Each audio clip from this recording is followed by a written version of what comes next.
হঠাৎ আসে tiger. Tiger ঢোকে আপেলের বাগানে। সে বলে, আজ আমি কিছু স্পেশাল বানাবো। দেখতে দেখতেই আপেল দিয়ে তৈরি হয় একটি আপেলের বাইক।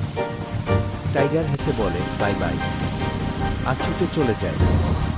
এরপর আসে শের। শের ঢোকে মরিচের বাগানে। সে গম্ভীর গলায় বলে, এবার দেখো আসল শক্তি।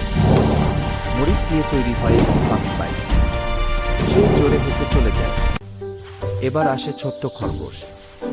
সে গাজরের বাগানে চেষ্টা করে, কিন্তু বাইক বানাতে পারে না। টাইগার আর শের হেসে ওঠে।